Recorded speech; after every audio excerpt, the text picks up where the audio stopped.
प्रदेश के पूर्व कैबिनेट मंत्री राजा अरिदमन सिंह ने कहा है कि चंबल नदी में पानी की उपलब्धता अत्यंत सीमित हो चुकी है। कोटा बैराज से ऊपर की सीमा जनपद आगरा तक पहुंचने वाली इस जल राशि में से किसी भी प्रयोजन के लिए अगर और जल दोहन का कोई भी नया प्रयास किया गया तो Raja Mahendra Ripudaman Singh Chambal lift irrigation system की नहरों का संचालन मुश्किल हो जाएगा। फलस्वरूप खेती किसानी आधारित बाल तहसील की माइक्रो इकोनॉमी पर गंभीर प्रतिकूल प्रभाव पड़ेगा। राजा अरिदमन सिंह ने कहा कि बाह उनकी कर्मभूमि है, इसलिए वह इस मुद्दे पर खामोश होकर नहीं बैठ सकते।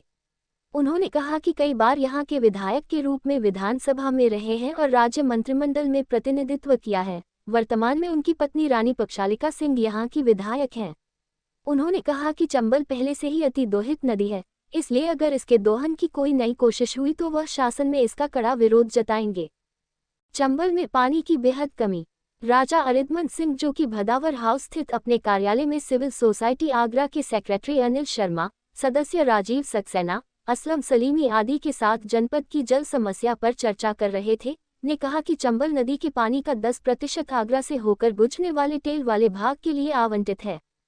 इसी जल राशि में से 450 क्यूसेक बाह के लिए पानी की आपूर्ति होती है और इसी में से नेशनल चंबल सेंचुरी प्रोजेक्ट के राष्ट्रीय चंबल अभयारण्य, जिसे राष्ट्रीय चंबल घड़ियाल वन्यजीव अभयारण्य भी कहा जाता है, के यूपी में विस्तृत 635 वर्ग किलोमीटर के क्षेत्र लिए जल उपलब्धता सुनिश्चित होनी है।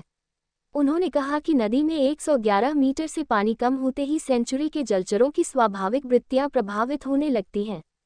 अब नया संकट। नेताओं के अपने अपने हित होते हैं, किंतु तकनीकी संस्थाओं की अपनी एकेडमिक प्रोफेशनल भूमिका होती है। लेकिन रुड़की विश्वविद्यालय इंडियन इंस्टीट्यूट ऑफ टेक्नोलॉजी के द्वारा चंबल नदी में उपलब्ध सीमित जल राशि में से भी जल शून्य उटंगन नदी पर डैम बनाकर संचित करने की जो योजना बनाई है, वह पूरी तरह व्यवहारिक है। उटंगन के प्रस्तावित डैम से इससे फतेहपुर सीकरी विकासखंड ले जाए जाने का कार्य होगा। इस योजना के बारे में जब से जानकारी मिली है, बाह तहसील के किसानों और चंबल नेशनल सेंचुरी की बेहतरी के लिए सक्रिय रहने प्रबुद्धजन असमंजस में पड़ गए हैं। नमस्कार, मैं Anil Sharma, secretary civil society of Agra. Agra के अंदर पानी की बड़ी गंभीर समस्या है। वाटर मैनेजमेंट के लिए हम बात कर रहे हैं। अभी हमको पता चला है, अखबार से पढ़ा कि चंबल से पानी लिया जा रहा है, वैसे ही चंबल में पानी नहीं है। उटंगन का हम इरिगेशन डिपार्टमेंट जिला अध्यक्ष जी के थ्रू हम उनसे बात कर रहे हैं। उटंगन पर एक डबल गेटेड डैम बनाने के लिए जो यमुना का एक्सेस पानी है उसको रोकना है।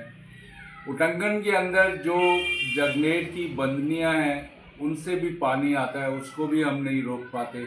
इस सिलसिले में हमने राजा अरिदमन सिंह जी से चर्चा की और उनसे मुलाकात कर हमने ये समस्या को रखा। हम शुक्रगुजार हैं उनके कि उन्होंने हमारी जो आगरा की समस्या है उसको समझा और आगे कार्रवाई करने के लिए आश्वासन दिया। धन्यवाद। ये जो मैंने अखबार में पढ़ा था कि चंबल का पानी कहीं अनियंत्रित ले जाने का प्रयास हो रहा है, मैं ये बताना चाहूँगा कि उत्तर प्रदेश का शेयर पानी का मतलब हिस्सा 10% है और चंबल लिफ्ट इरिगेशन जो हमारे पिताजी ने 79 में बनवाई थी वो 450 क्यूसेक लेके 7% है।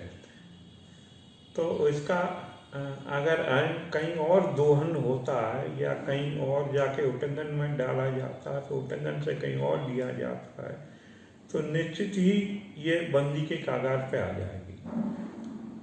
दूसरी बात है कि अभी भी चंबल में पानी इतना कम हो गया है जो ट्रैक्टर चंबल में पार हो रहे हैं, आदमी पैदल निकल जा रहा है।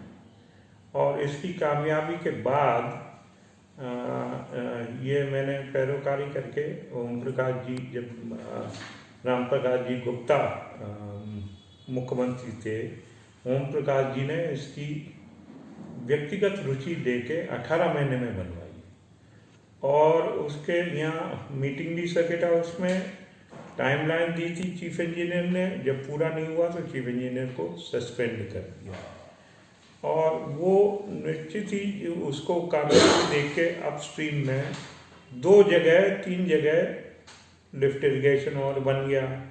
तो टोटल चंबल का फ्लो है पानी डिक्रीज कर गया। और ये लिफ्ट इरिगेशन क्योंकि पंप्स बरसात में चल नहीं सकते हैं, वो ख़राब हो जाते हैं, और चंबल का पानी गर्मियों में इतना लो हो जाता कि ये लिफ्ट नहीं कर पाते हैं। तो केवल रबी की फसल के लिए ये इस्तेमाल हो पाता है। और अगर और ज़्यादा पानी कहीं और इसका ले गए तो निश्चित ही ये चंबल सेंचुरी प्रभावित होगी, हो रही है। और वहाँ के जो जल में रहने वाली सूंस है, मगर है और घड़ियाल है, ये प्रभावित होंगे और उनको नुकसान पहुँचेगा। और मेरा प्रयास ये रहेगा कि ये बंद ना हो। और हमारे सांसद जी हैं जो फतेहपुर सीकरी के लोकसभा के सदस्य हैं, दूसरी बात ये उनकी जिम्मेदारी भी बन जाती है कि राजा रिपुदमन सिंह चंबल डाल परियोजना बंद ना हो और सेंचुरी के ऊपर प्रतिकूल असर ना पड़े। अगर ऐसा होगा तो मुझे विरोधी करना पड़ेगा फिर, क्योंकि उस क्षेत्र से मैं 6 दफ़े विधायक रहा हूँ, 3 दफ़े कैबिनेट मंत्री रहा हूँ, मेरे पिता 4-5 दिन विधायक रहे हैं, मेरी पत्नी अभी विधायक है। तो पहली प्रायोरिटी मेरे इलाके के किसानों की सिंचाई की है और राजस्थान से जो भी नदियाँ हमारे यहाँ आती हैं सब ड्राई माउंटेन रिवर हैं और इनका पानी एक एक बूंद बड़ा महत्वपूर्ण है। उसे रेगुलेट करके लास्ट तक टेल तक पहुँचाना चाहिए, जहाँ भी नदी, ज़्यादातर नदियाँ सब यमुना में समाती हैं, क्योंकि इसमें उत्तर प्रदेश का भी भाग है, लोकल कैचमेंट एरिया का भी पानी आता है। दूसरा वाटरशेड प्रोग्राम में